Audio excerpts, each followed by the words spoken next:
Hello, Fightful Faithful.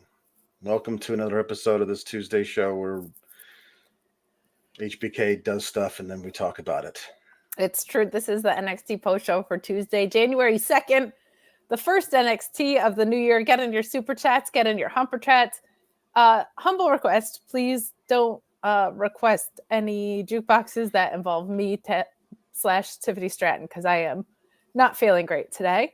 I either picked something up or I went bowling into an arcade for New Year's, and that might have been enough to take me out, to be honest. Yeah, well, yeah, that's the kind of shape I'm in. You were trying to pick up a 7-10 split, and instead you picked up a. I did virus. Some nasty like cold or whatever. Mm-hmm. But hey, if you want to hear Alex try to attempt Tiffany Stratton, that sounds like a great time to me. But more importantly, we do ask you to please subscribe to Fightful Select. So much going on there. There was NXT information over there garnered by our own Corey Brennan. Mm-hmm. I'm sure there's going to be more information in the coming days about some of the stuff that happened tonight, but keep your eye out for that. Hey, Alex, you know what was on Fightful Select the other day? What was that? Have you heard of this guy, The Rock? His name rings a bell. Is he a stone kind of with some irregular edges and perhaps igneous? Or No. Edges is it in AEW now? He goes by Adam Copeland. Okay. But The Rock is actually not igneous, sedimentary, or composite. I think those are the three kinds, yes. If I remember correctly from geology class, yeah. Shout out to my dad, Paul Elizabeth, in the chat, because it is only because of him I would remember that in 9th grade Earth Science and his tutoring. But FightfulSelect.com had a little spoilies of The Rock's return and a lot more information. Guys, there is an unbelievable amount of contract news coming up in 2024. It's going to be a wild one. It's going to be a fun one. Please keep in mind that if a wrestler chooses to sign at a different promotion, that's a personal attack on you. That's obviously the case. Yes. So when you're reading that contract news, just know it's a personal attack on you if they went to a different company than you primarily watch. But FightfulSelect.com, best $5 in the biz, like way over 10,000 people are friends with us. So I mean, just like subscribe. Our close personal friends. Yes. All of them are the SGS. Yeah. Every single one. Yeah. But and leave a thumbs up on this video and help people find us in the algorithm. Yeah. Alex. Stop me if you've heard this one before, okay? Okay, please, I will. There was some really great in-ring tonight. There was. Really nonsensical booking. Like some weird, wacky, couldn't possibly make sense, is creative in the way that, like, how could you have possibly thought of something this weird and stupid? Does that ring a bell to you at all? Like, it feels really good in-ring, and it feels like we may have seen that before on this very program. Like almost weekly? Yeah. Okay. So that reaction is why I was like, I'm a little sick, but I'm going to power through it, because you gotta power I can't leave Alex. You gotta power through it. This was special. This is a thing with me that's always going to it's. Yeah, I don't know. This was a bad episode because Alex isn't raging. He's just given up. It's so much sadder when you've just resigned. It's really true, man. It's your dad starts us off with Happy New Year to the SGS. Daphne says tonight's show was predictably lame. Here's to a great 2024, curated by Supermod Luis, as always. Hi to JW Pringle. But he writes the numeral 2, JWP. He knows how to get around those character limits. My dad's a smart man. Yeah, good. There we go. My dog even knows this is nonsensical booking. So. Yeah, no, true. Orion Ben says, Raw, this was bad. Oh, this was bad. HBK, I can go lower, and did. So tonight was New Year's Evil. Yes. Yes. What? I'm sorry. I was just going to say, I think parts of Raw were, bear with me on this, strategically bad, because yes, I think they knew the big thing was going to be everyone's talking about The Rock showing up. We're not going to advance any other storylines because no one's going to remember them or care. They wouldn't. this was a TV special, and it was worse. Yeah. And I don't know what the deal is, but it's New Year's Evil. So credit to them for doing it today and not next week. Correct. Which is what they did last year when they did it on New Year's Evil on March not March. That would have been great too. But January 10th. They had a show on January 3rd and decided to do New Year's Evil on January 10th. This year they have the show on January 2nd. And they did not push it off till January 9th. I thought that was going to be what they were doing. And had they done that, they may have been able to deliver the promised main event for New Year's Evil. I don't know what the case was. I do know that what they said was the reason appears to be a blatant out-and-out lie. It's a work. This is a thing. Plans change. Cards subject to change. But I always prefer it when there's a modicum of truth somewhere in there. Or warning. My big thing is warning. If you want to make stuff up about why someone's out, there's a lot of reasons you might do that. It might be injury. It might be personal, whatever. Mm-hmm. But if you're going to switch the main event, Alex, I would argue it's unprofessional and summarily the bad idea to only announce it when people are in the building if you know in advance. Yeah. And they did not do that.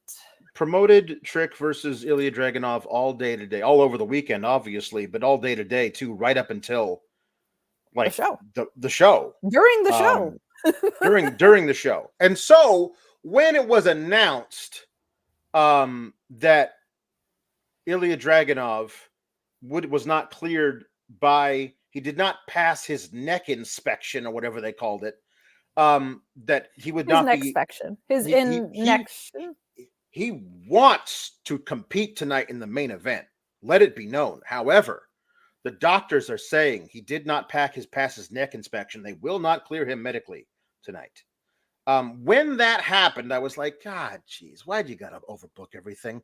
We all know, because you have been promoting it all day, that he's just gonna come down at the end, insist on doing it, and Ava Rain's gonna be there and be like, well, fine, go ahead, see if I care, because she's of course the GM now. And then they would have the match anyway. Harmless agreement, probably before that, yeah. Right, or what? But they didn't do that. No. They didn't do that. No, and I don't know what the actual reason is, but he was never shown on the screen today. Correct. So my thought is perhaps he's not medically cleared because of an illness. Sure. Perhaps. Or a bit of rec spec.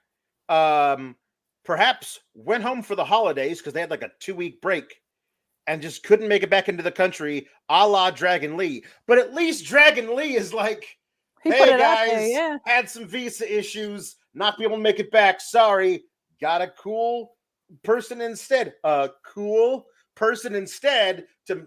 fill in for my spot, and that I have no problem with at all. You are being forthright with the audience as opposed to here's this main event.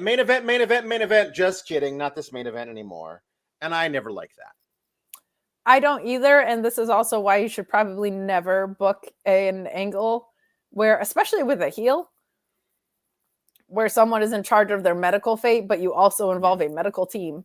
That is just dumb, because what's the point of the medical team if it's up to them to decide whether or not they want to fight anyway? I guess to give them information to base their decision off of, but it feels like ever since Cody was like, I'm going to fight with my bruised off the bone titty. Like they just went full tilt on these angles a lot, which I don't like. It also waters down the Cody match, in my opinion. But yeah, I don't like the bait and switch main event either. Doesn't feel right to me when you do know ahead of time that someone isn't going to be in the building. You should tell people that card has changed, because the card may be subject to change, but I think you should disclose what those changes are. And I think our puns should be evil puns, devil puns, dark side puns, demonic puns. All right, fine. Kate's sick, so she gets her way. We're gonna do evil puns, things that are evil. But did you want to do New Year puns, like resolution? I don't know. New Year puns. I thought somebody was throwing out cookie puns. I have no idea why, but okay. No, like it's evil puns. I'll read your cookie puns, but like I don't know. But yeah, to be clear, if you give us money for stuff, yeah, we will read it. We're probably gonna read it as long as it's not like in poor taste. Mm-hmm. But I feel like because the booking and the name of the show was just downright evil, and Wrestle Kingdom starts tomorrow, so like evil and House of Borcher is gonna be there. So we're starting off. Mr. Dark A starts us off with a non-super chatted one, Demonic Mysterio, which were it super chatted would be the number one thing, and no one's knocking it off the board. No. So let's keep going. Yeah. Here's the thing. You just so happened to do angle where you wrote a guy off with a fake injury, with a neck injury, a fake one. You set it up, and you're using it to like retroactively forgive a guy for another injury he caused another person. That is the disgusting promotional tactic you're working out in a separate storyline that intersects with this storyline. And then the following week, he's like, I takes off the neck brace and I will fight you at New Year's Evil. And then he just doesn't the next week. So I guess my thing is like, would you have come up with a fake injury today if he wasn't available to do the show anyway? Just tell us what the thing is. Like he wasn't able to get into the country or he's sick. Well, he's unfortunately been diagnosed with a contagious virus, and he'll be fine next week and whatever. It just just he's not medically cleared. Like he's not medically cleared, but it didn't pass his neck inspection. Was just the embarrassing thing, and I don't want to scoop anybody on here, but I think his neck was actually past inspection, which is embarrassing. Like the emissions of his neck it's just like he got his registration on time, but he forgot to go get his neck inspection. So you're saying his neck generates too much smog? Yeah, I think that's the problem. And also his neck was missing its left mirror. Like get it replaced before you go for the inspection, you know? Yeah, no, you gotta hate when the mirrors are missing from your neck. Yeah, it's terrible. So Tim McFall says, Happy New Year, SGS. It appears that HBK's New Year's resolution was to get even worse in 2024. There's so many young stars in NXT. This should be a good show. It should be, but it's not usually. Thank God for you two and the SGS. Feel better, Kate. Oh, thank you so much. This show was almost like the Roxanne, Arianna Grace thing, where it was like one result was happening, like it was really, really bad, and then it flipped to being good because Femi won, and then it went back to being really not great. Meat Norma says, I would like to thank all who honor the House of Meat. My New Year begins at midnight. How was NXT tonight, partners? I want to start observing a New Year at a different time as well. We can do that. The very program that we're reviewing right now might give us the opening to do that. Yeah, could be. A. Jobson has sent in so many emojis that they've just been changed from the actual emoji to. Oh, I think that's a Twitch thing. I think the Twitch ones don't translate. Perhaps it's being said he sent it through YouTube, so I don't know. But I do want to say that a lot of them are just fuchsia poop shape, face fuchsia poop shape, face fuchsia poop shape. Face fuchsia poop shape. Well, I want to say to you, A. Jobson, face fuchsia poop shape right back at you. So, and to you and yours, yeah. Face fuchsia poop shape. That's a tough one to say. Yeah, like 10 times over. Meat Norma says, meet day at midnight, partners. Thank you again. Mike Rakiel says, Happy New Year, SGS. Feel better, Kate, and I can't wait to see the vignettes with Tiffany Stratton as Fallon Henley's ranch hand. I can wait forever. I think it's going to go very much one way or the other. Like, I think it'll either be so knocked out of the park or it's going to be so terrible. And I wonder with the track record of this particular program, which way it's going to go. Though I will say a lot of the backstages do feel like they kicked up in production a little bit. So, fingers crossed. My guess is you're going to hate them with every fiber of your being, and most of the internet is going to love them, and I'll be somewhere in between. Yeah, something like that. Love Fro says, support women, Kate, thank you, by donating like me. So there you go. Love Fro with a very nice donation. Appreciate it. Thank you. True Infamous says cookie puns. Oreos.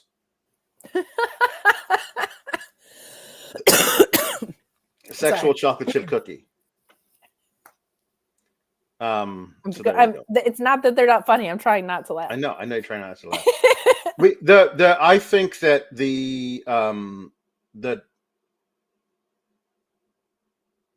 that am I looking at this right? Yeah. The in-ring match of the night was the first. Lyra versus Blair Davenport. I thought this was excellent. There was a lot of really good stuff in here. Blair would have killed Lyra Valkyria with a knee up with. She placed her head, the back of her head, up against the side of the announce table, and then did like just a knee strike, and she moved out of the side, and the knee broke the side of the thing. Of course, it was all set up, and that was probably cardboard or whatever. But the way that it was done, and the way Lyra sold it, it was great. I thought that was good. But that was Blair. Now that was her downfall. She screwed up her knee, and so she couldn't put weight on it, couldn't do any of her normal stuff she would normally do, which leads to her losing via Lyra's best ever spinning heel kick by 700,000 miles. She has improved that so much. I hope that is what she does as that kick from now on. Her getting a little wind up to it really helps out.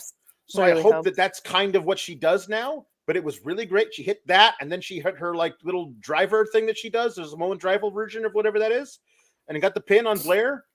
That was excellent. It was a very, very good match. Blair looked great. This was Lyra's best match ever that I've ever seen that did not involve Becky Lynch, which is cheating. Cheating. It's a cheat code. So hey, great. She had a great match versus Becky Lynch. Everybody does. But she had this amazing match versus Blair. Blair's also no slouch. Great job. Blair's great. Kudos to both women.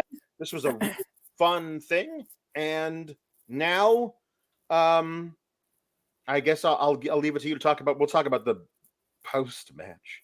But about what did you think about the match? I feel like it would be really beneficial because women have so much screen time. If there was an NXT mid-card title for the women, if you're doing almost 50-50 screen time, which is about what it is in NXT, honestly, yep. Blair Davenport with a frequently defended TV title sounds delicious to me. Yeah. I love that idea. She's really, really good. And you can tell she came into the PC knowing her identity as a wrestler and how to work. It's very obvious where she is in her ability. Some really fun spots in the corners with this too. What I loved was, to your point, Lyra, I feel met Blair in her world of power a little bit with this. This was really hard hitting, and I think it was really, really fun. And the spinning heel kick, I have to say, we were critical of it because it looked bad. They probably realized that.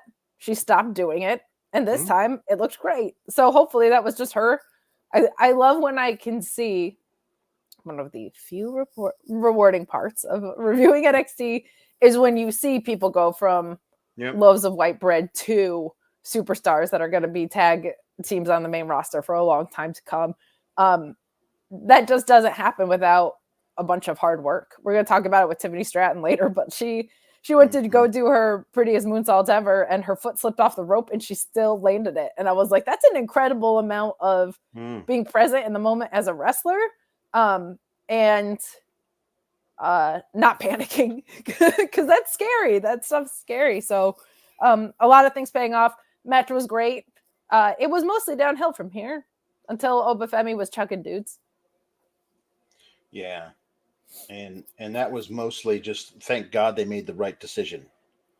Yes. Because he's great, but also thank God, because I was so worried.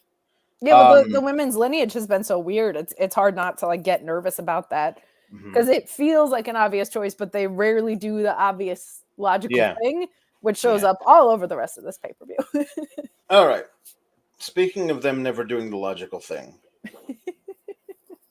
and also just doing stuff without ever explaining it and hoping they ever get around to explaining it, we just got to keep our fingers crossed for this. So I have been on record saying that I don't know why we did the I guess I forgot that it is the Money in the Bank. These at a glance things you get. So if that's the case, Lola Vice, I guess, doesn't automatically get a title shot out of it like they used to be. The original winners of the breakout tournaments got to say, I've got this contract. I'm calling you out for this day and this time. They got to pick the date. They got to pick what match they were doing. That was their thing, as opposed to, I run in and cash in on you. That's a new thing they added, a different Money in the Bank type thing for only NXT. Was added out of the blue when Carmelo Hayes cashed in on, I believe it was actually Swerve. Like, it was just this, which is a crazy blast from the past. But like time makes no sense to me anymore. Yeah, I have no idea how things work in time. But this Lola Vice won this and then has not been on TV much. And when she has, she's only had like weird backstage segments. Like last week when like Elektra Lopez reunited with the Legado boys, and she was like standing there as like a fifth wheel. Yeah, it was really done weird. Nothing to build up to this moment. Yeah, if she's not injured, this was kind of inexcusable. So she's at least doing this as a heel, I will say. Right. Like the post-match beleaguered champion cash-in situation should be done as a heel. But we haven't really had any clarity around the at a glance. Like, right. We really haven't. So Lola Vice, they've done nothing to build to this moment. So when Lola Vice runs in with a referee in tow, and I was like, she's going to cash in now because Lyra did take a lot of damage in this match from Blair. Yes. I was like, okay. It made sense for a moment. for a split second, it made sense. And then Tatum runs in and attacks Lola Vice. Yeah. And then Elektra beats the hell out of Tatum Paxley for thwarting the cash in. And then Lyra attacks and beats up Elektra Lopez. And it's like a little 2-on-2 thing. And I was like, oh, great. Finally, we're going to get some explanation as to why Lyra and Tatum have this connection. Like, someone's going to ask Lyra the hard question about what is this? And Lyra's going to go, fine. I thought I could, like, whatever. And they're going to come up with some terrible reason why they have a connection, and we'll have to go with it. But no, this hasn't changed anything. She's still weirded out by Tatum, doesn't like her when she saved her from having her being cashed in on. And we're just going to keep going with this. Later, like, Tatum, like, runs up and is like, hey, congratulations. You retain the title. As long as you are the champion, everything is right in the world. And then she sniffs a crow's feather and runs away. And Lyra looks like she's very, very scared of all of this. So when are we going to have a progression in the actual storyline? Well, we've established Tatum will stop her from being cashed in on and is in love with the idea of her. I don't know. So start coming up with your ideas and then present them to me. I think Potato Paxley has a lot of potential, and me calling her Potato is just because it's funny and not a reflection of where she is as a wrestler in progress. Right. I just think it's hilarious. Mm-hmm. It's also I've conceded that they either don't think NXT and they might know this. They have more data than I do, but they might. They seem to either have conceded or don't care about whether or not WWE main roster viewers also watch NXT. Now, right. At the end, it felt like they did care about that. But here, I was like, you're doing a thwarted cash-in when you've had Damian Priest. He's had the cash-in blue balls for 4 months. Like, it's That's it. I'm tapped out on singing. That was the one you get. It was worth it. I cashed in my Damien theme song in the bank a glance. And it just is fatigued.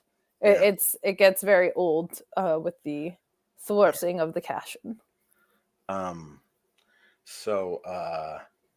Yeah.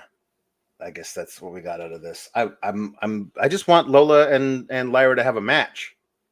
Yes. Or Lola to have matches with other people.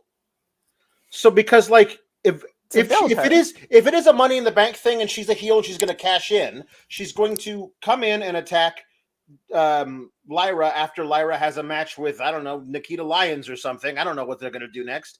And at that point, we will see Lola and Lyra have a match for what, 15 seconds?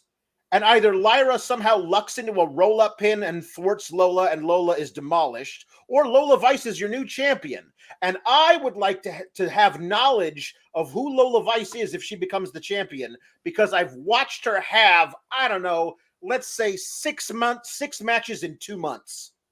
Is that so much to ask? When you've given her a get out of jail free card, she can become the champion, and if she uses it correctly, she's the women's champion. But you're not featuring her in any way on the show. She's not in a storyline. She doesn't have matches. Occasionally she appears backstage, and that's it. What this might be, I don't know, a symptom of how they don't know what the hell they're doing with any of the women who aren't currently champion. They put all of their stuff behind that, and even then, I still have no idea what they actually know what they're doing with the Tatum Paxley thing with Lyra. Yeah, no, that's weird. So they have no clue, because we'll talk about how they have no clue what they're doing with both Roxanne and Tiffany, the two women in 2023 that they actively damage with their terrible booking. And apparently, that's continuing right into 2024. We ask for consistency. And in their defense, they've given us a great deal of consistency with booking women's champion poorly after their reigns, and in some cases during. The other thing that is a bummer about this is I think you've gotten asked to do a few of these, I think, of like end of year voting for other publications. And Lola Vice is on pretty much everyone's Rookie of the Year thing that I saw. Yeah. And she's really great in the 4 matches I've seen her in. Like, yeah, I show her more often. I want to see. I don't hide her. It's true. Let's see what she does. Let's give her a like. Listen, as I said, I think last week, you're telling me Latina Schmoke Show who kicks the heads off of people, and you don't like. You're not featuring that somewhere. Yeah, like that's a huge. That's an immediate win, and you're not doing anything with it. So. And you do feature a lot of women on your show. So it's like using that time wisely versus giving that time are two different things.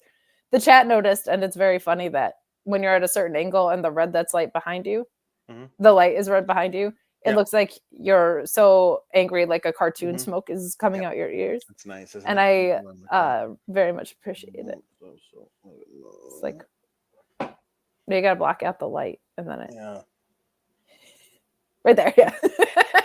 There we go. When you're like in ramp mode, it's great. Yeah. So Jambeard says Tater Gothsky. Is this a pun? Luis has asked, is this a pun? But anyway, saving Bird Girl for herself eventually to take the title. Or it's HBK rehashing the Trish and Mickey story. I think it's closer to the second one than the first one. Yeah, I don't know. So they just cancel Ilja versus Trick. They say it was not happening. We're not doing it. And I'm like, nah, sure you are. Because I thought they were going to. Because here's my point. Yeah. You have undoubtedly a lot of NXT fans.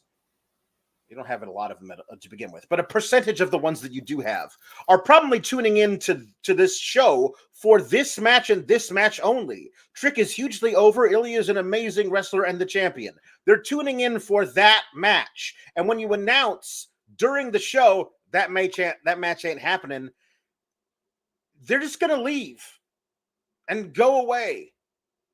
And I thought, and then trying to like sneak the match back onto the card at the end, which is what I thought they were going to do.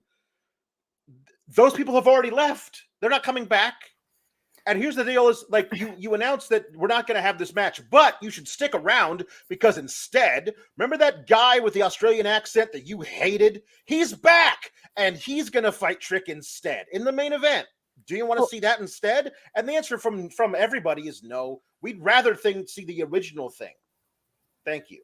Well, anytime you take the champion out, it I will say they did do a good job of at least putting stakes behind it. This was for the title shot. So they didn't just didn't do what God bless the AEW did. And they were like, hey, a team's not cleared. We're just gonna do an unnecessary 8-man tag match. Like Carmelo, there were stakes on the Carmelo being like, well, Grayson Waller, you're here. My boy Trick will put up his #1 contendership against you in the main event tonight. And Grayson's like, that's a great idea. And Trick's like, what are you trying to do? Why are you further driving a wedge between us in this storyline that is going absolutely nowhere? So it's going somewhere. It's just taking a very long time. Down the toilet. That's where it's going. Yeah. So Dragon Lee is having is feuding with Gulak and company. And they were going to have a 6-man tag tonight. Club. And I like Gulak and company because it sounds like it's either a law firm, a law firm or like a band from 1974. Gulak and company, Gulak and company. So he says, don't worry, I have a big surprise to somebody who can come in for me instead, since I have visitors and can't get out of Mexico. And people online were like, Andrade, it'll be Andrade. I'm like, please, I don't think that's a good way to bring him back into the thing. And I was like, it'll probably be Carlito, and it's Carlito.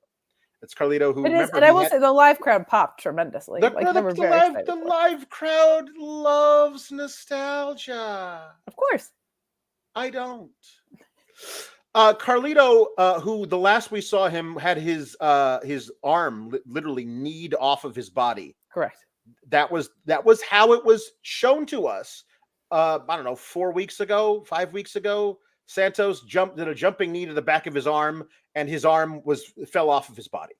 But they reattached it, and he got to show up, and they got to tease spitting of the apple into somebody's face. He came back without his original music, which is unforgivable. Mistake #1. And then it was basically the Joaquin Wilde show, who was launched into the stratosphere on some plancha, assisted by 2 guys pulling the ropes up. If you haven't seen the video, it's the GIFs all over the place. He got like Montez Ford air on that. That was crazy. I could not believe how far he flew. Not just the height, but the distance he covered was crazy. And Carlito was there, and Carlito did a few spots, not a lot. Again, teased the apple, didn't do the apple until after the match was over. Raul Mendoza was the one, whatever his fucking name is. Cruz del Toro was the one who got the pin. So Gulak and company are feuding with Dragon Lee. They have a match with Dragon Lee's replacement, a former wrestler who's now moonlighting occasionally on SmackDown, and the other 2 guys who aren't as good as Dragon Lee, and they lost. Why am I supposed to believe any of them can beat Dragon Lee? End the feud now, move Dragon Lee onto something else. Gulak had to get a pin on one of the Legato boys tonight. Otherwise, the feud's over. Why am I supposed to have any belief at all that any of Gulak's boys can beat Dragon Lee if they can't beat Dragon Lee's less talented friends? A 50-year-old. So we've seen a lot of wrestlers extending their careers later and later. And I feel like the culture has changed where physically taking care of yourself is something that's now championed, which is great. I'm very happy those wrestlers can safely and to a very high level and ability. I mean, look at Samoa Joe. He just won the world title, and that guy is not really like in his prime so much. That being said, I think we might need to start screening some of these comebacks. Dude, The Rock looked terrible yesterday. I'm so happy The Rock is back, but 4 punches at a people's elbow, and he was. And Carlito has kind of had a more uninspired return too. So I think we need to adjust our expectations around what people's in-ring abilities may be, because Cena and Rock 2 was rough because of The Rock's conditioning like 10 years ago. And I think it's fair to say The Rock is in pretty good regular shape. but he's not so much in ring shape. So I think we should just be very careful in how we evaluate bringing back legends, because the bloom is falling off the rose for some of them from an in-ring. Jambeard says, speaking of end of year voting, Kate was late on hers for Wrestle Talk and Luke called her out on it. LOL. Listen, Luke Owen. I can't even. He's like the nicest guy in the world. He's so sweet.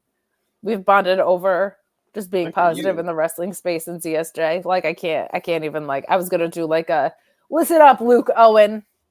All right, I may have missed the deadline, but I'm not gonna miss the chance to whip your candy ass. But apparently, the Wrestle Talk boys are too good for yours truly. I have no idea what this is even referencing. I don't know. I mean, no one's contacted me from across the pond to do some voting on. I did, by the way, get it in like 3 weeks ago. That's what she said. Hey, you know what, Alex? Yeah. Sometimes it's not so easy for people to get it in. Maybe I was having some trouble, okay? Yeah. Maybe I was having issues getting it in because maybe I wasn't actually late. Maybe I was a little earlier than I'd like to be. And I was a little bit ashamed by that. And so I didn't click the submit button. Did you ever think of that, Luke Owen? Maybe. Did you? Yeah. Maybe I just need a little help from our friends at Blue Chew. Is your sex life stuck in developmental? Well, get ready for a call-up with BlueChew.com and the code FIGHTFUL. Same active ingredients as Viagra and Cialis, but how about this? No awkward in-person visits, no trips to the pharmacy. It ships straight to your door in a discreet package. But let me tell you, your package is not going to be discreet when you use Blue Chew, and the code FIGHTFUL helps give you that confidence, that performance to take you straight to the main event, if you know what I'm saying. When approved online by one of our physicians, it just arrives straight to your door. You're not going to have people nosing around with what you're doing. And right now, you get your first shipment free when you use the code FIGHTFUL. Go straight to the top. You know what I mean. Memorable performance, high spot, whatever other innuendos you can think of. BlueChew.com and the code FIGHTFUL.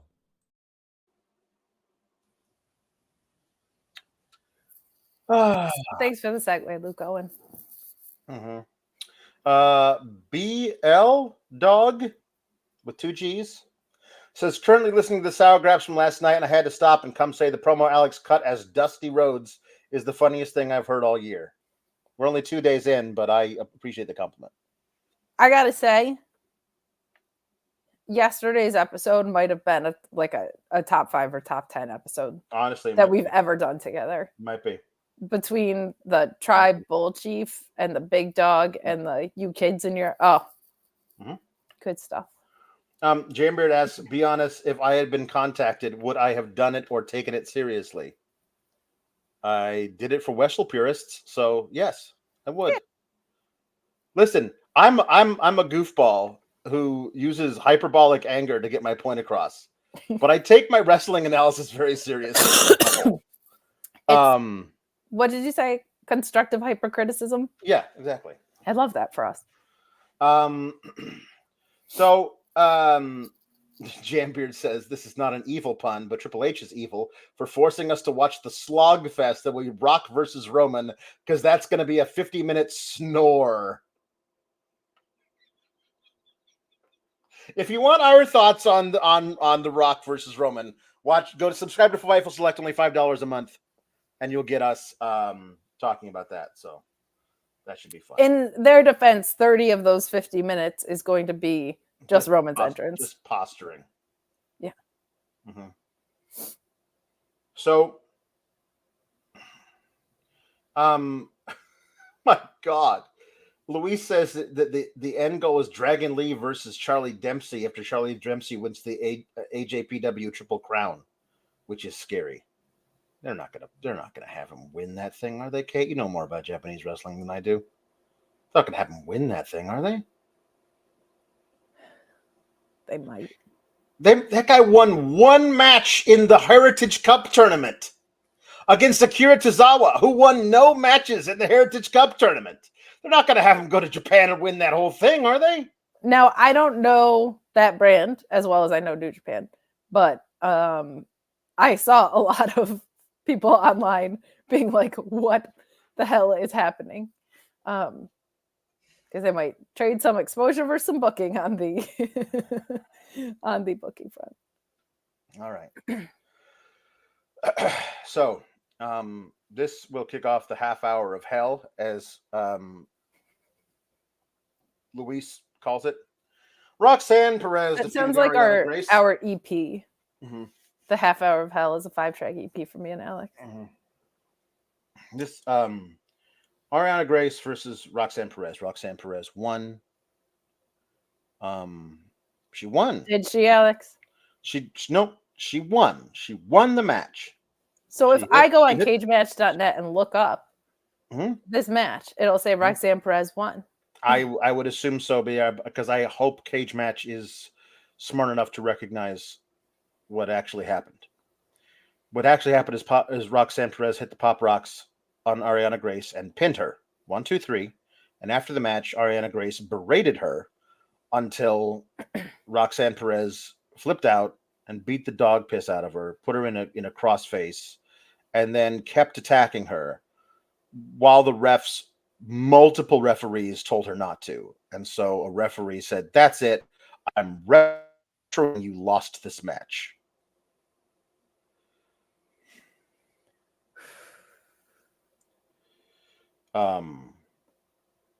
Wow. Cage Match has this listed as a DQ win for Arianna Grace, and therefore I will never be going to Cage Match is dead to me. Cage Match is dead to me. That's a shoot. I will never be going to Cage Match again. That's a shoot. I don't think there's anybody else that does what they do, though. I don't care. I'll go to Wikipedia. If they don't have it, then it never happened. Or just make Luis look it up. That's how we could get around things. Love you, Luis. I hated it when they did this with Eddie and Sammy Guevara. I hated when they did it here. You do. It's even more dumb when you have 3 referees and, God bless her, a woman who is 100 pounds soaking wet, that nobody could pull her off of Arianna Grace. The match, I do want to step back. The match was pretty good. Arianna Grace is further ahead than the gimmick, but she's good. Yeah, I think, and I don't hate the gimmick as much as you do. The gimmick stinks, but she's good. I know that's what you think. I think the gimmick only half stinks, because I've said, and I said it with Maximum Male Models, and I truly feel this way. If you can justify it getting down to the ring, I will buy in a little bit easier. And they did that with her little Miss America speech. So I have more forgiveness around it than you do. It's not my favorite thing in the world by any means. It's but if you want to take someone's win away because they went too far, that does not mean the other person won the match. Yeah. And that's also just not how that works. If you assault someone after a match, you get fined or you get suspended and or fined. You don't reverse the win-loss decision, because that's not the result of the wrestling match in any way, shape, or form. Right. I was also told that this happened with Ken Shamrock and somebody at a WrestleMania. And I was like, sometimes I'm really glad I didn't start watching till 2009. Right.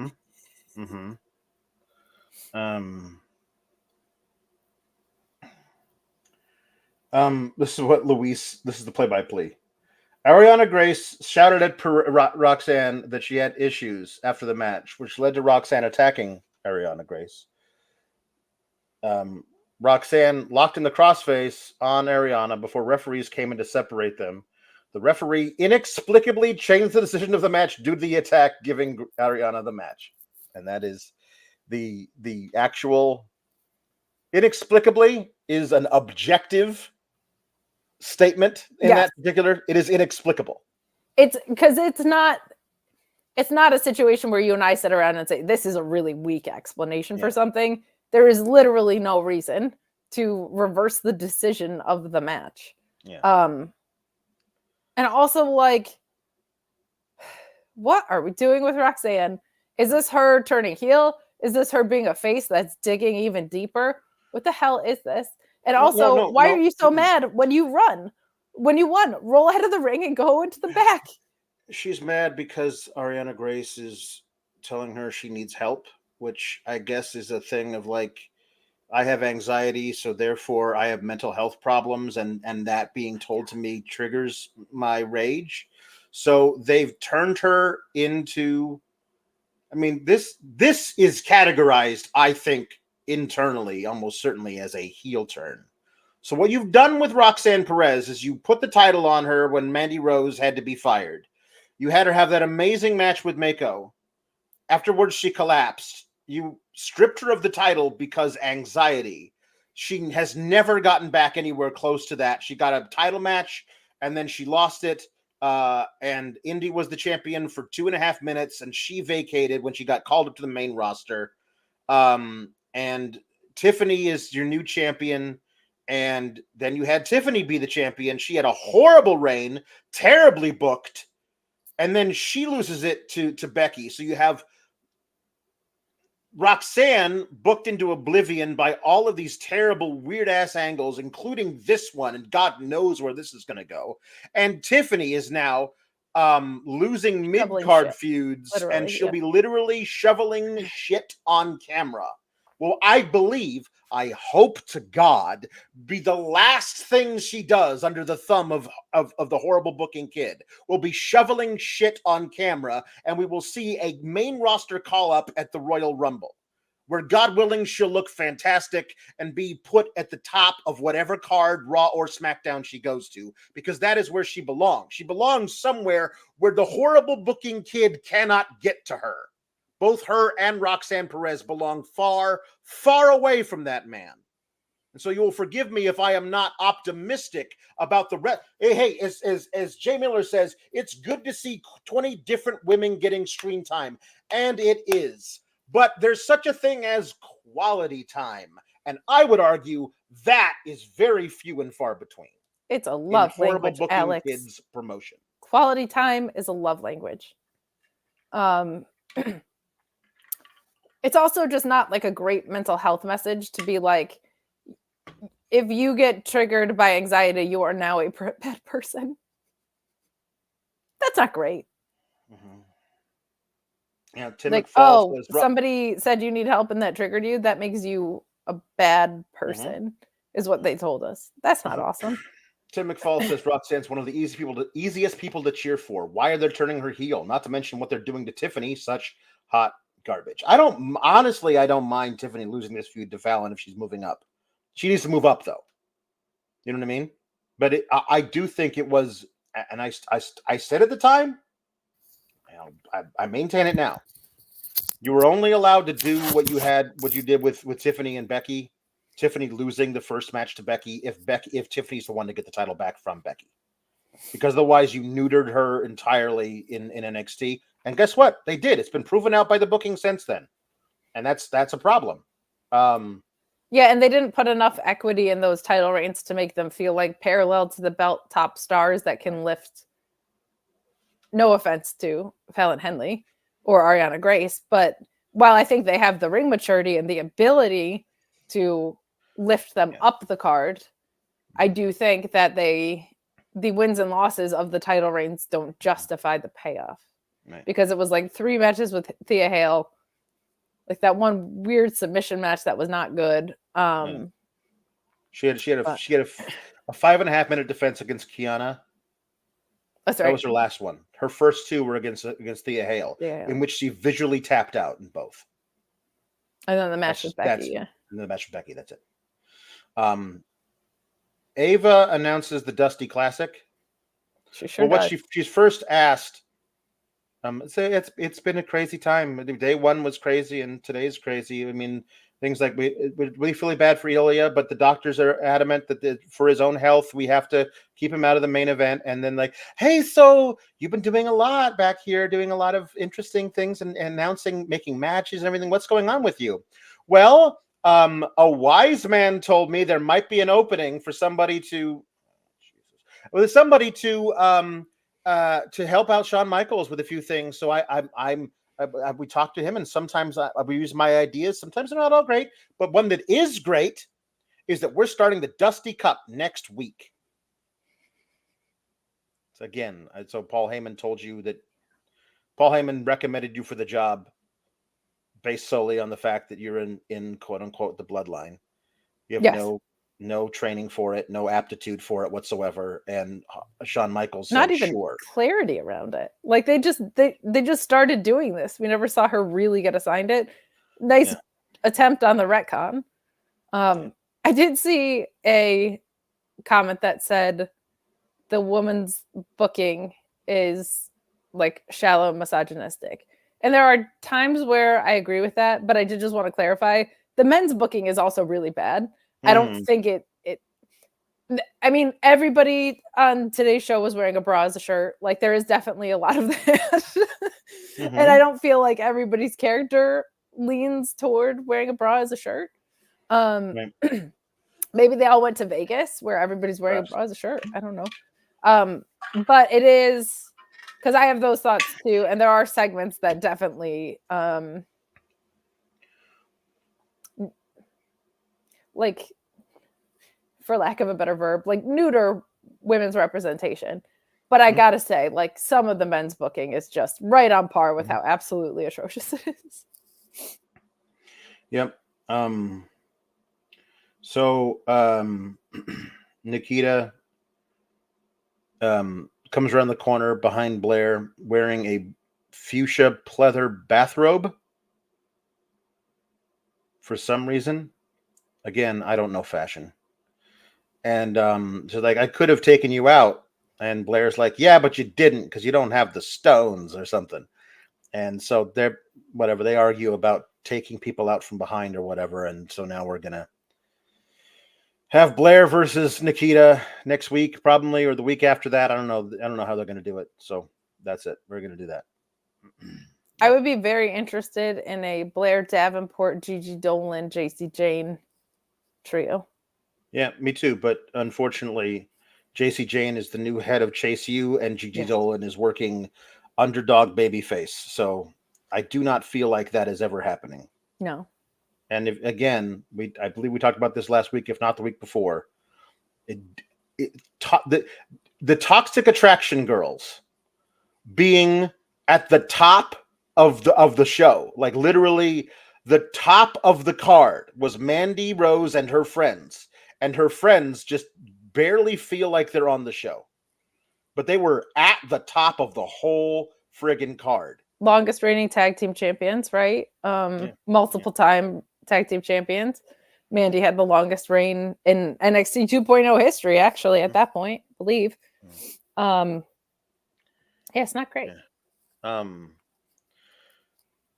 I think Nikki wore that fuchsia robe because she knew we were going to get fuchsia poop emojis today. Maybe, perhaps. Thank you for that. This is now I believe they call it this a ranch hand or a servant match, and it's a match, and the winner is either the servant or the ranch hand. Tiffany Stratton. This is not a no DQ match. Correct. If Tiffany Stratton gets disqualified, then she loses and she has to be on the ranch hand. So, of course, she goes out and brings in a chair, and the referee has to take it from her 2 times. The second time the referee is taking it away from her, she is so preoccupied by trying to take back a weapon from the referee who has told her, if you use this weapon, you lose the match. Because she is doing this, she takes a Shining Wizard and loses. When Tiffany Stratton exits the ring to get a chair, to bring it in, and if she had her druthers, use it on her opponent in full view of the referee who would immediately disqualify her. You are saying that Tiffany Stratton no longer wants to win the match, and that Tiffany Stratton is therefore dumb as a post. And I don't think you should book your heels, faces, anybody to be that dumb. That dumb.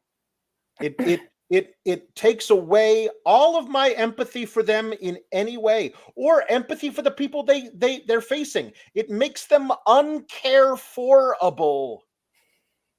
Don't do that. Don't ever do that. Tiffany, you like, if the ref is if there's a ref bump and she brings in a chair and gets caught with a shining, like, whatever, fine. But the ref was literally holding on to the chair saying, you're not allowed to use this chair. If you use the chair, I'm going to disqualify you. She's like, I'm going to do it anyway. Well, then, dumb. I'm done with that. That's not. And Tiffany Stratton's far too good to be wasted in this kind of booking. Agreed. And it also, they had a little video package, and like they made it seem like this was kind of like in a blow off arena. And I feel like when you do booking like that, it dilutes the actual tensions between the two wrestlers involved. Yeah. But anyway, Fallon won. So Tiffany will film some vignettes. She'll be doing Paris Hilton, The Simple Life. And we'll see it, and we'll see how good the comedic timing is and the writing is of these things. If I don't see her interacting with a horse lawyer, I will be very upset. I will be despondent. See, this is why I know that Tiffany should be writing the segments. Tiffany tweeted she thinks she will look good as a horse servant. See, that's good. That's good.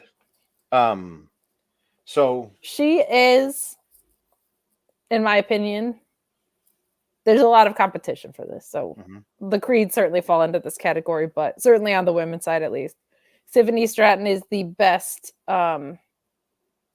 test case of the performance center that they've had since Bianca Belair. Like, she is an incredibly complete wrestler. And I give her a lot of credit for saying that, like, she wanted to stay in NXT and work on her selling and work on her psychology and all these things because it's paying off. Like, even in dumb stuff like this, she's doing stuff like that to try and make her character work with. I'm not even saying this as a creative comment, but with the shit that she was given, because she's going to literally be shoveling shit out of stalls. Kylie, NXT, Matt, you lovely humans are the best, though. Thank you so much, Kylie. Thank you, Kylie. So Baron Corbin walks up to Braun Breaker. What was he wearing? I don't know. He had was wearing like shirt on, but it was buttoned all the way up, and then he had a leather jacket on. And I was like, I tweeted that he looked like both archetypes of a Hallmark Christmas movie at once. If you're going to wear the plaid under the leather jacket, you can't be buttoned up to your neck. It looks too weird. But yeah, we could talk about the segment. But he says, I think we should be a tag team in the Dusty Cup. And Braun's like, why would I do that? This is because we're both assholes. And Braun's like, yeah, I can see it. So this is going to be here is the booking of the Dusty Cup. You ready? One half of the bracket, we got Braun and Baron as the one-upsmanship. Who's a bigger asshole than the other guy? Can they coexist? And they always do. Until the final round, when the whole thing comes apart and they hate each other at the end. And who do they lose to? Why, it's Chase U. Chase U who they lose to, and this will bring Chase U back. And they'll be able to use their prize-winning money. They'll probably just retcon that they win money as well as a trophy, and that'll get them out of debt. Yeah. Right? I feel like they should use the Dusty Cup for like tag teams. Crazy thought. But there aren't any. And honestly, I did like that between Nathan Frazier and Axiom when they said, "Hey, you want to be in the Dusty? You want to be in the Dusty Cup?" And Nathan Frazier's like, "Well, now I think of it, it's a good idea. I mean, we're better than all the other tag teams they've got here. I mean, right? Surely there's not an example of a terrible tag team right behind me." And it was Malik Blade and Ederson O'Fay, who occasionally have flashes of brilliance in the ring, but overall could not be like, they haven't been repackaged, but they're definitely not what they were 2 years ago. Yeah. But thank God. But also, what is this? And I don't know. And so, yeah, we're gonna get. That's going to be a match, but maybe that'll be the first round match of the thing. I think what this is to build a whole new tag division. That makes sense. You know what I mean? Because it's like we need new tag teams. GYV is gone. The Schism, the Creeds got called up.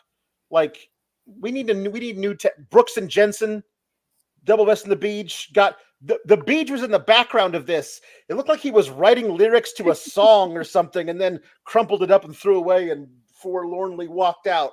So they've broken up a tag team. Tag teams got called up. Tag teams asked for their release and finally got it. Now you got to rebuild the division. I love the idea of Axiom and Nathan Frazier working together. I don't think they'll be a long-term tag team, but they'll be a great team to lose to Baron and Braun in the semifinals of that side of the bracket. Yep. Well, that's true. Humberto and Angel were here for a while. They're gone. They're on the main roster.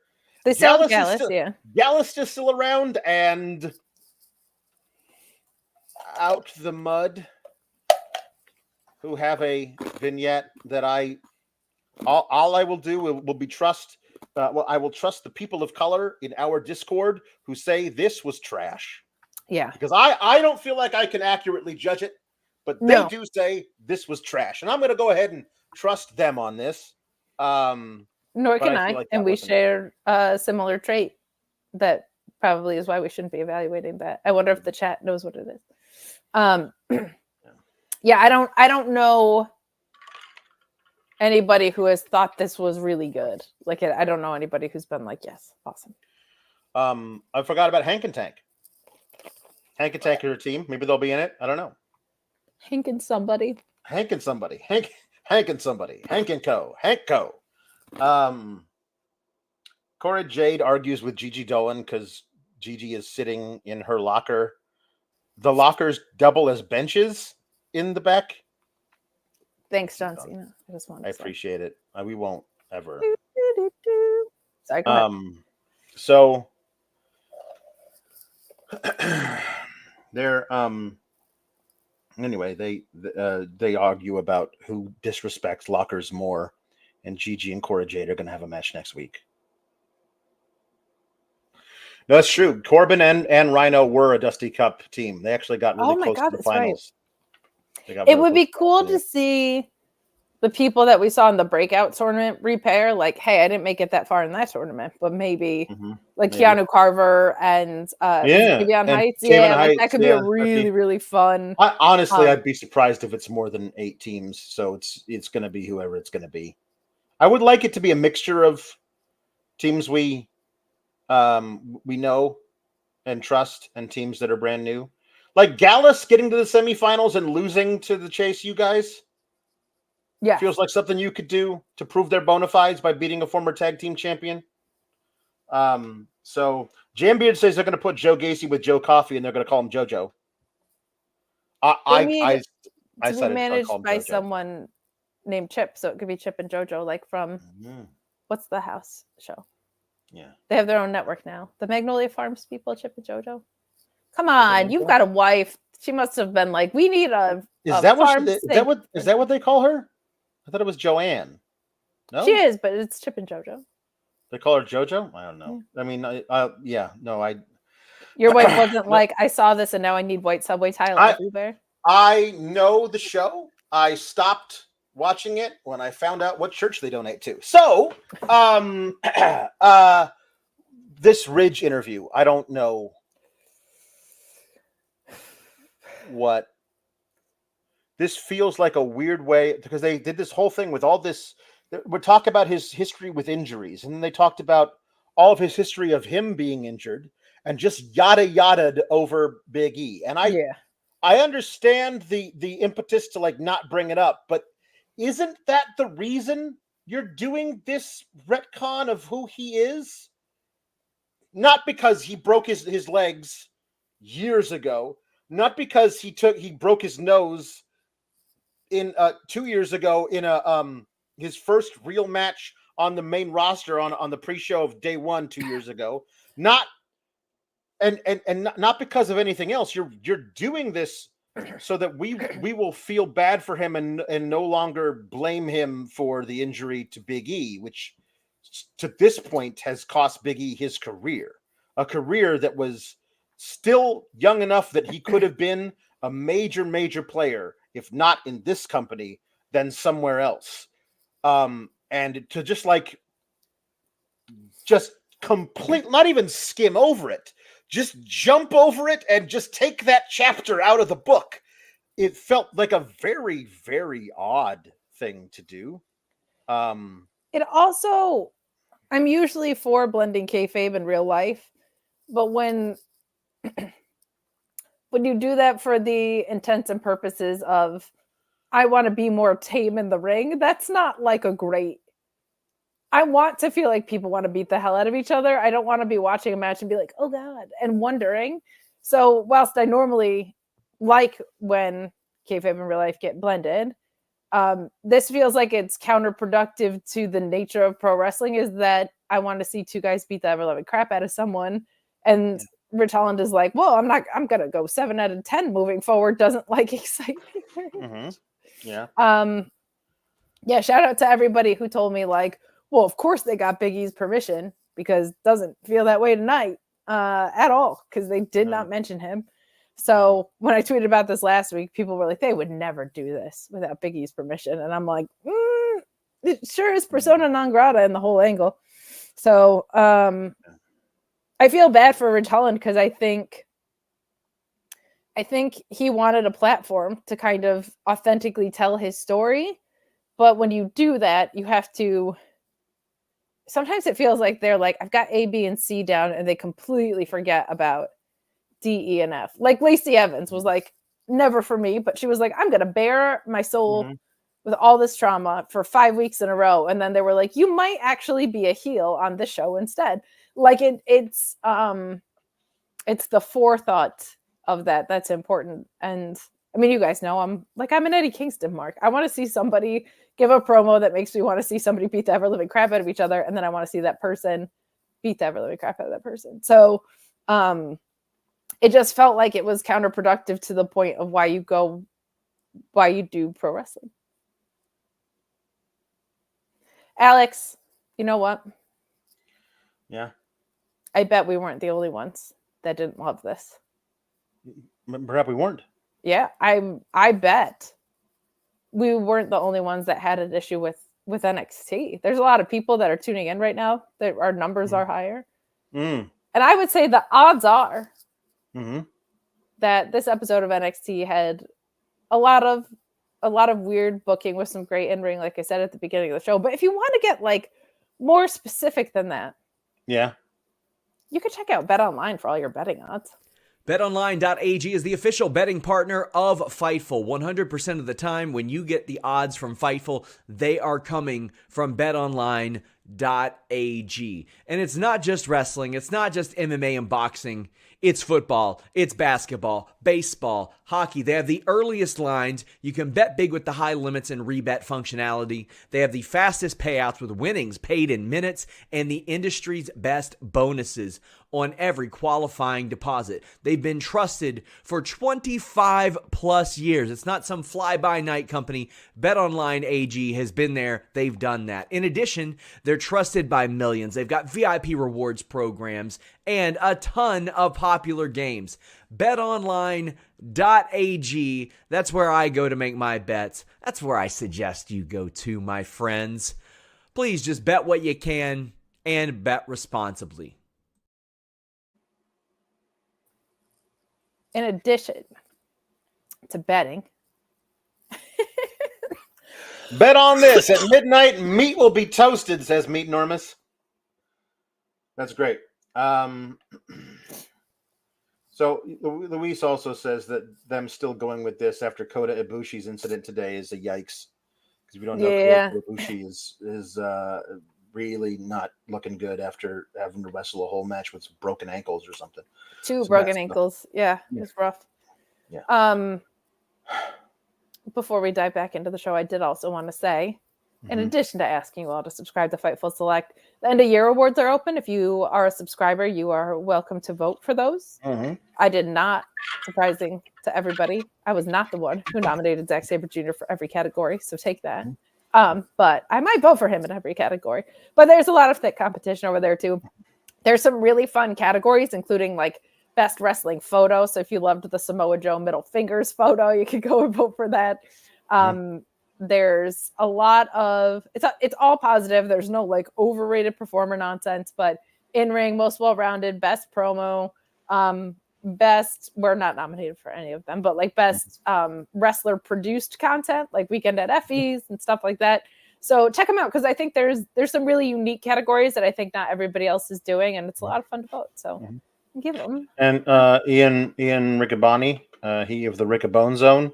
Yes, says, I'd like to say vote for me in the Fightful Awards. This was a tough one for me. I'm sorry, Ian. I had to vote for Nigel. It's tough. But you were the closest second place of any of the awards. If he had been, and I don't like to make personal judgments about wrestlers or commentators, but if I knew his stance on clams, it would have been a harder choice. I don't think Ian's come out as pro clam before, so.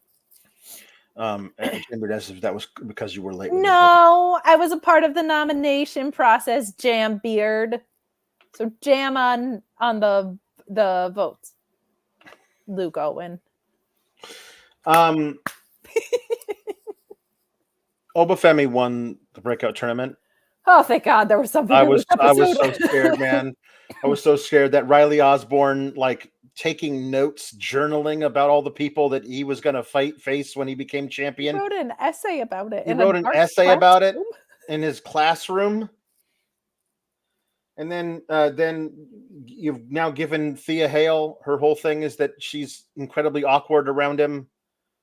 And that's all. He's got a storyline now, and I was like, oh man, they might do it this thing. But him losing actually does serve the story, so it did make me happy. Eventually it does, because of the pivot that they gave to it. But Oba, this was honestly a very fine match, much better than the other ones that Riley Osborne wrestled, because it was actually back and forth and not just him taking a beating until he hit two moves. But he did take a beating for most of the match, and then hit the two moves. He hit the move, his Gamangiri, that drops Obafemi right in position for the landing zone. And I was like, if they do it like this again. And Oba got out of the way, and then the match continued.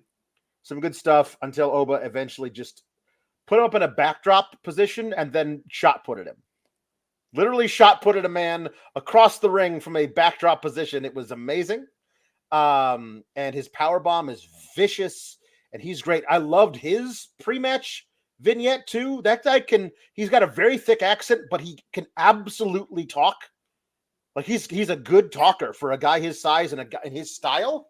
I'm sure they might end up putting him with a mouthpiece, or putting him with a tag team with somebody who can talk as well when they come to the main roster. But that dude is awesome. He is this is the kind of funny thing, is they got a guy on the main roster, I don't know if you know this, who they call the Nigerian Giant, and they had him in his promotional his promo be like, I am from Nigeria, I am a giant. And I was like, I don't think you're gonna have two of those guys. And right now, this dude is so much better than the other guy they got doing that gimmick. So this town ain't big enough for the both of us, is what I think. Especially because the best we've seen Omos is when he leans into like his actual super cool stuff. Like, he seems like a very charismatic and cool guy. That was the case with Veer and Senga too. We were like, why are you making it be so when it's like this person's like a lean into the cool dude aspect of all this. Thank God this didn't end with the shooting star press from Riley Osborne, right? Until him or Myles Borne break out of being the exact same template, I'm gonna be confusing them like crazy. I'm not good with names. So yeah. But this was the right call. I think you tweeted last week, like, Femi to dethrone Roman, and that's how I felt tonight. Let's do it. Let's do it tomorrow. Man, he's special. Better than The Rock at this point. Let's go. he's special. That guy has a if they don't screw this up, he's got a 9 to 12 month reign as U.S. champion type of thing in him, where like you cannot beat that guy type of thing. I mean, listen, if he's this good this early in his career, this young, he's still somehow only 22 years old. That's insane. And he keeps improving and getting better and learning about the business. Who the hell knows what he's going to be like at 30? That might be like a multiple time world champion. Honestly, but like he and Julius are like the two that had the immediate kind of. Well, Julius was a little delayed for me.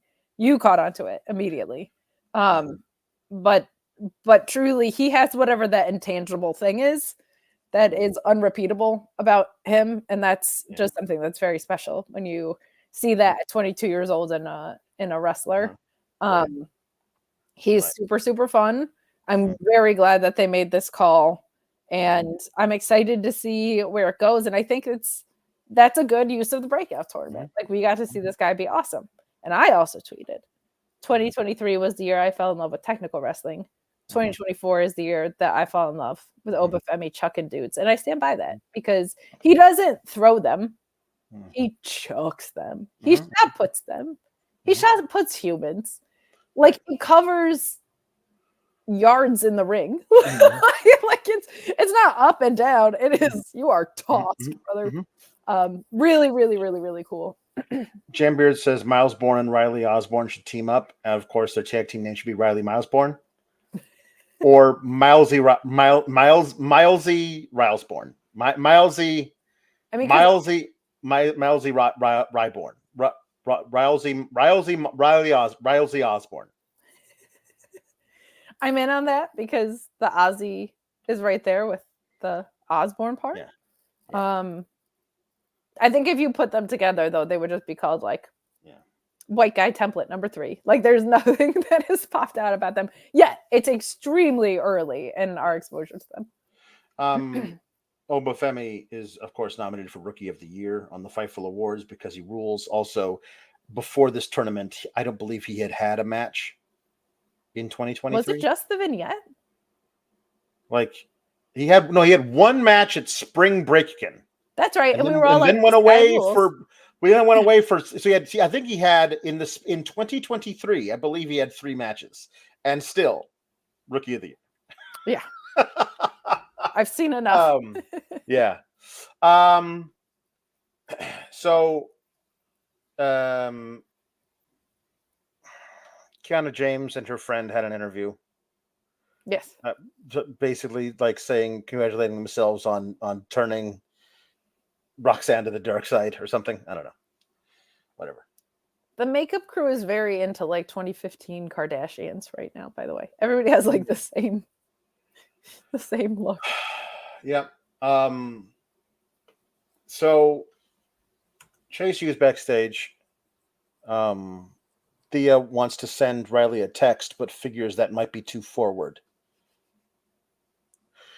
So instead, she's going to buy him a gift card. I swear to God, I don't know who writes this stuff. In evidence by this, Andre Chase is in debt, and because of that, he has forgotten how combs and shirt collars work. As did Baron Corbin when he was down on. I am so sick of this kind of crap. Do these people live in the real world or not? Because you might say like that he doesn't have the money to get his sweater laundered. You know what I mean? Because he's in debt so much. But it doesn't cost you anything to put your collar on right and tuck in your shirt. I mean, maybe he's so emotionally disheveled he doesn't have the energy. But I don't think there was an FBI raid that came and took all of the brushes out of his house. You have to, like, a shirt doesn't come like this. You have to spend the energy to pop your collar. if he doesn't have the energy or the emotional wherewithal to get dressed correctly, he actually is expending more energy, mental and emotional and otherwise, to dress the way he is. And anyway, JC Jane's going to take over everything, and everyone says that's a good idea. Duke Hudson is still carrying around an MVP trophy he won 9.5 months ago, and hasn't he just carries it around. They haven't mentioned why he's carrying it around in months, and he just carries it around. And so JC Jane's first order of business is to make the Dusty Classic tag team for Chase U Duke and Riley instead of Duke and Andre Chase, because Andre Chase needs to find a way to focus on getting their money back. And JC has a lot of great ideas for how to make the money back by dragging something up out of the pits of hell, and I don't know anymore with this freaking thing. Like, just have them be in debt to the family. That's it. It was so simple. So easy. It's right there.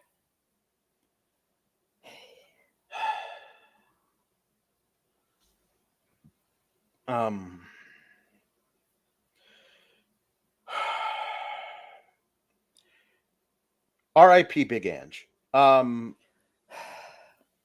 You introduced this magnetic personality of Big Ange with the dulcet baritones, it's Jesus, beautiful voice. And she comes and she's doing great work in all these backstage vignettes, and she's wonderful.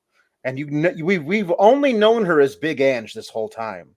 And they say, "Hey, fellas, aren't you going to introduce me?" And they go, "Oh, of course, this is Adriana Rizzo. The Riz knows the biz." Hey, Big Ange was fine. If you want to call her Rizzo, fine. You don't get to call her Adriana because that was the name of a Sopranos character. You already have a woman with a fake name of Arianna. And now you're going to give a woman a fake name of Adriana. And that's not going to, you don't think that's going to be confusing for casual viewers? And didn't they establish that her name was Angela like 2 or 3 weeks ago? Many times. Yeah. Big Ange. She's perfect. She's big. Her name is Ange. It's a fantastic name. She could be 5'1" and she would still be Big Ange. That's just who she is. Is Ange short for Adriana? No, it's short for Angela. They told us that. That's what I thought. Yeah. But at least we know this is something we have in the future from Vic Joseph. Arianna next. Oh Lord. Especially when you have Ariana Grace and there's an extremely popular singer named Ariana Grande. It's already like rough enough. Adriana Rizzo. Big Ange. Big Ange was awesome. What a great friggin' name. We're still calling her Big Ange. This is what they took from us. Big Ange. This is what they took from us. Louise said she's still Big Ange to me. She's still Big Ange on this show. We'll only be referred to as Big Ange. It's still Ange to me. Damn it. No, Big Riz does not, it's not the same thing. She's always going to be Big Ange. The SGS refuses to accept this. As we should. Yeah, Ian Riccaboni. Ian. For the record, proclaim. Oh, excellent. Proclaim. Okay. Now I feel like I can make a more educated That's good. decision. So they're cutting a promo briefly on Out the Mud, and they find Joe Gacy in the trunk of their car, who says that he took the liberty of disposing of the dead body that was in there off the side of a bridge. He was in there just to think. You had him beat Joe Coffey last week, and that has led to him now interacting with the Tony D'Angelo character. In what are we doing? What is any of this? I don't know. I don't think they know. So Trick defeated Grayson Waller, thank God.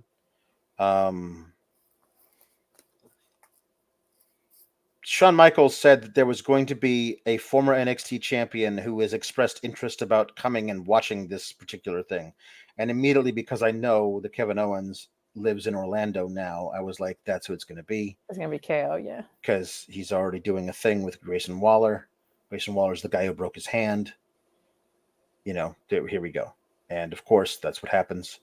I, out of general protest, did not watch this match until the very end because I knew the only thing that was going to take note on was the end of the match. And Carmelo Hayes runs down against Trick's express wishes to yell at Trick about nothing. And all that he's there for is to distract the referee so the referee doesn't see that Grayson Waller is standing outside of the ring waiting for Trick to turn around, because Grayson Waller can't do his finishing move unless he is waiting outside of the ring. Unless he's out the ring, yeah. Unless he is out the ring. And then Kevin Owens just shows up and punches him in the face and then rolls him back into the ring, and Trick hits the knee. Broken hand.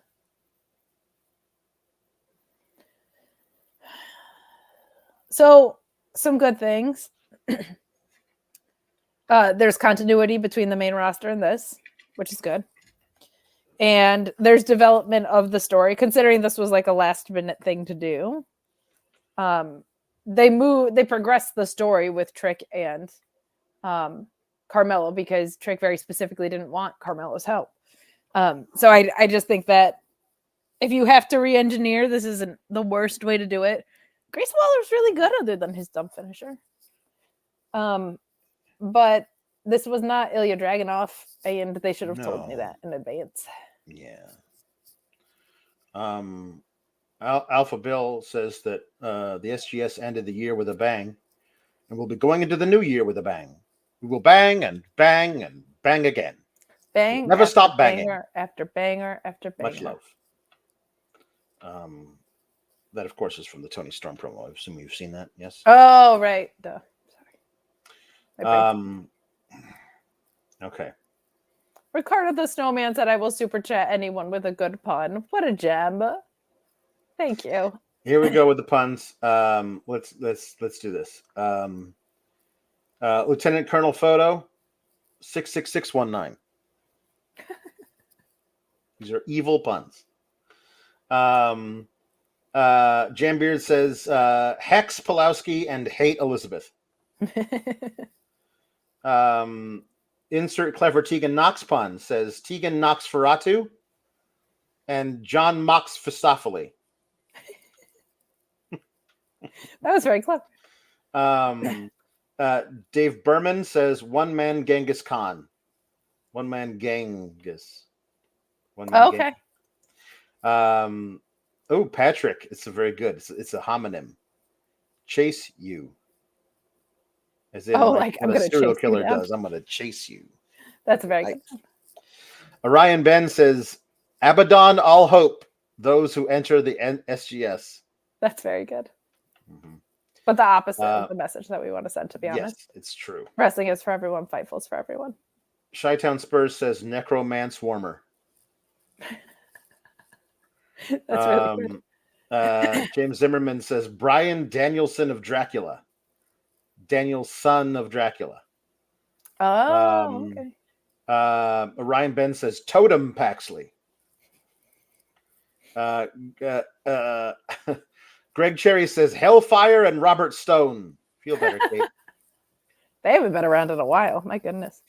Orion Ben says, The Demon Finn Balor and Satanic Nakamura. Satanic Nakamura! Ian Riccaboni says, Techno Mercy Team 2000. I appreciate that. Chi-Town Spurs says, Dybbuk Moss. Very good. Orion Ben says, for the Techers, Hidden Demon Blade. That's very good. Tom now Navalli that's says, an example of a great finisher that's very simple. Mm-hmm. Tom the Valley says, evil pun? Easy. Tyrus. Sorry, too evil. Insert clever Tegan Knox puns. Says now Tegan Knox Ferratu. I guess they send it in twice. Meet Normus says Evil Uno and Danhausen. Both very nice, very evil, and neck strong. It's true. Chi-Town Spurs says Julius and Brutus, the Misdeed brothers. Very good. I'm just trying not to laugh. I'm sorry, guys. Kim Gray says Evil Dawn and Alba Hellfire. Nice. Lieutenant Colonel Photo. Dextercist Loomis. I miss Dexter Loomis. Oh, this is really good. It's very obvious, but I like it a lot. From Meet Normus, Andrade El Evolo. That's excellent. That's the top three. Or if you're Kevin Kelly, it's Andrade El Evolo. Evil Golo. Evolo. Yeah, Evolo. Chris Pereira says Frightful Select. Hey, that's us. Dave Berman says Sauron Simmons. Doc Mueller, Mephistopheles Moriarty. Wow. And Abaddon Callis. Incredible puns considering I'm sure he's working on technology right now of Bleacher Report. Chi-Town says ball out. BHAAL out. Nice. Lieutenant Colonel Photo says Fincubus Balor. Chi-Town Spurs says Ivy Vile. Ooh, that's a good one. Chris Pereira says the Hellbound Kid Spawn Michaels. Alpha Bill says Cult Cabana. That's very good. Greg Cherry says WCW, where the big boys plague. This is seriously one of my favorites. Maybe top two. Lieutenant Colonel Phono's wife, Ouija Dolan. That's really good. Doc Chris Mueller, of course, I think has the top. Oh, wait. Ian Riccaboni says Chainsaw Massacre Punk. CM That's Punk. Chainsaw Massacre Punk. Here we go. Doc Chris Mueller, top one. Well, first he says Beelzebub Butcher and Blade. And then says, if Allie and Effie became demons, would they be called Succubusy? Oh my God. Yes. Yes, they would, and that's incredible. And then says, I already regret sending this. Happy New Year, everyone. Happy New Year, Doc. Happy New Year. Like, I don't know even know. I don't know even know the context of how this is all announced, but Luis says that now Kanose Takeshita was just announced to come to AJPW. So maybe it's not an exclusive thing that All Japan has with WWE. That's kind of cool. That makes it like a super show. Yeah. I don't know if that's the exact same show or if it's later. I don't know what's going on. Oh my God. Shingo Takagi was like, I want someone at AEW who's better than Trent Beretta. I wonder if Takeshita's going to wrestle Takagi while he's over there. So hold on. This is something that's very important with you. For you, I think. Kitiara says, alert, Kate. Pretty Peter Avalon is trying to join LFI. He posed with Bestia del Ring. I'm actually extremely in on that idea. I think that would be hilarious. Okay.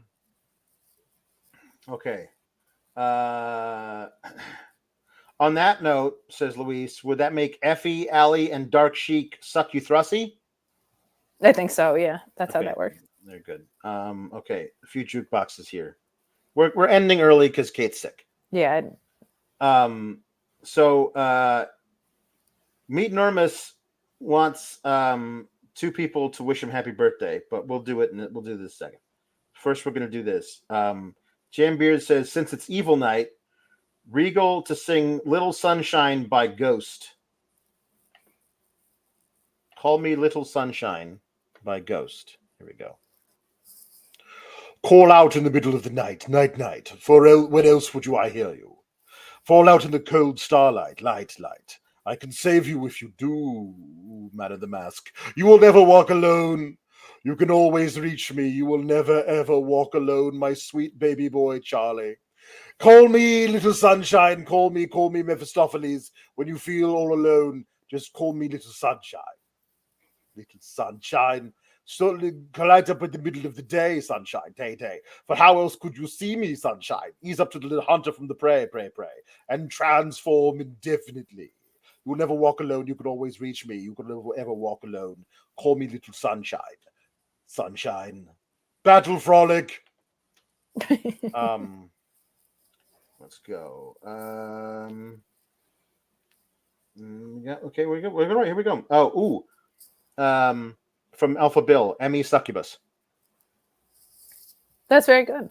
Guys, we don't speculate on people's personal lives, privacies, marriages, injuries, any of that stuff in the chat. So if you want to stop getting time outed, stop doing it. Just don't. There you go. We just don't. Thanks. Yesterday was day one, the 2-year anniversary of the Linda. It was. Who came in 2 years ago. Some meet Normus, my sometimes paramour, says, can the Linda sing happy birthday to me after midnight? I don't know. It's not quite after midnight yet. You're going to get it. It's an early birthday present. We're going to do it now. The Sheila and Kate are excused. Please feel better. Meet forever. Veggies sometimes partners. Here we go. Happy birthday to you. Happy birthday to you. Happy birthday, dear Meet Normus. Happy birthday to you, and a pitch to grow an inch or several inches, depending on where it is you're growing. You can't grow it in bluechew.com code football. What? Jambeard says, when I did that song, I totally forgot Regal used to call people sunshine as an insult. So that was not his initial intent from Jambeard. Very nice. Kaza says, Happy New Year, y'all. Get well soon, Kate. Thank you very much. I appreciate that. All right. And then the Ceases are around. It's the first Ricky of the new year. I'll text them. Right. So I know I said I was going to do the Rickies, which were the year-end awards, but I lied. Wow. Betrayal. Just like horrible booking kid, I lied about the main event of the show. My God. I wasn't promoting it all day, though. If I had been, perhaps I would have reminded myself to do the Rickies. It's true. So, here we are. Meet Norma said, can Ricky Rainbow wish me a happy birthday? How close are we? Is it like seconds? Yeah, it's 11:59 Eastern. Yeah, all right. Maybe I'll do this one first. Here we go. Ryan Ben says, Ricky Rainbow does party all the time by Eddie Murphy. So I'll do that one first. Here we are. Girl, I can't understand it why you want to hurt me. After all of the things I've done for you, I'll buy you champagne and caviar. No, roses. Put diamonds on your finger, and still you hang out all night. What am I to do? My girl wants to potty all the time, potty all the time, potty all the time. My girl wants to potty all the time, party all the time. She parties all the time. Is that good? I've seen you in clubs, just hanging out and dancing. You give your number to every man you see. You never come home at night because you're out romancing. I wish you bring some of your love home to me. My girl wants to party all the time, party all the time, party all the time, etc. Thank you. Meet Normus, you want Ricky to wish you a happy birthday. Happy birthday, Meet Normus. Thank you. Ricky, please teach me to pickpocket. I'm just a wee lad from Kentucky. I love you, Ricky. You're my hero. My God. How did you know about my gang of ruffians I unleash on the streets of East London? Oh my goodness. Is that why we don't know where you live? Yeah. Matthew Hook says, feel better, Kate. Thank you. SGS, y'all helped me through so much. Well, thank you, Matthew Hooks. Thank you. You guys help us a lot too. Love Fro says, can we please have Ricky Rainbow sing the Fame song from the show of the same name to make us all a bit happier again after HBK's abuse of us? Here we are. Fame by Irene Cara from the movie of the same name, made famous in 1983. Come on now. There we are. Oh, what happened? What did I do? You gone? You still here? Did I lose you? Here. No, we're here. Okay. Well, oh, there you are. I thought I lost it. I'm back. Here we are. Okay. Baby, look at me and tell me what you see. You ain't seen the best of me yet. Give me time. I'll make you forget the rest. I got more in me, and you can set it free. I can catch the moon in me hands. Don't you know who I am? Remember my name. Fame. I'm going to live forever. I'm going to learn how to fly high. I feel it coming together. People will see me and cry. Fame. I'm going to make it to heaven. Light up the sky like a flame. Fame. I'm going to live forever. Baby, remember my name. Remember, remember, remember, remember, remember, remember, remember. Baby, hold me tight because you can make it right. You can shoot me straight to the top. Give me love and take all I've got to give. Baby, I'll be tough. Too much is not enough. I can ride your hop till it breaks. I got what it takes. Fame. I'm gonna live forever. I'm gonna learn how to fly high. I feel it coming together. People will see me and cry. Fame. I'm gonna make it to heaven. Light up the sky like a flame. Fame. I'm gonna live forever. Baby, remember my name. Remember, remember, remember, remember. That is good advice for me because I can't remember half the things, like having to do the Rickies. It's true. It's true. And I look forward to seeing the choreography of that someday. Tom LaValle wants someone else who's not me to sing a song. But usually once the wig comes on, it doesn't come off. That is extremely accurate. However, it wants a happy birthday, Linda, he says. My request is for the jukebox is for Linda to sing her favorite song, Happy 2024 SGS. And I thought, since you were sick and couldn't participate in the jukebox, maybe you would like to give a bit of a request to Linda, and I'll see if I can do Linda as Ricky Rainbow. Sure. Give a request. Do I have a request? I'm confused. For Linda to do anything? For Linda to do a song. Oh. And then I would do it as Ricky Rainbow. I would try and channel Linda while doing the song. I think Buttons by the Pussycat Dolls. Buttons by the Pussycat Dolls. Hold on. Buttons by Pussycat Dolls. Lyrics. All right. Over here. Let's see here. Okay. Let's see if I can do Linda.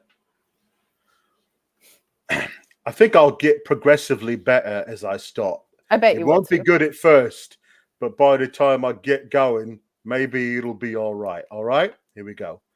I'm telling you, loosen up my buttons, babe. But you keep fronting, saying what you gonna do to me, but I ain't seen nothing. I'm telling you to loosen up my buttons, babe.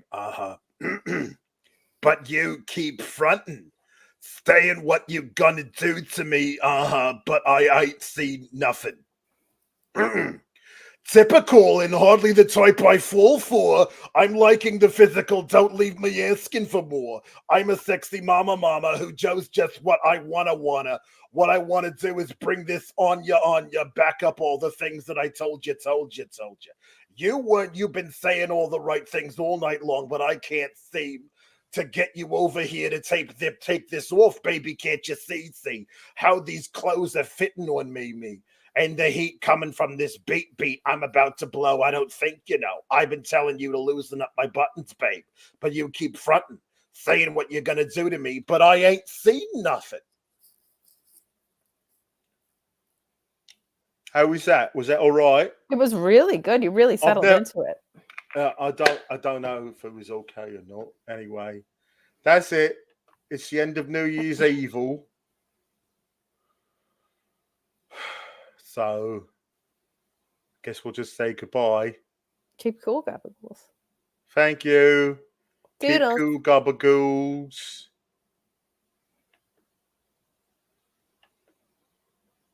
What's going on? I clicked on the wrong thing. Oh, so no. one more time. Keep cool, Gabagoos. Toodles.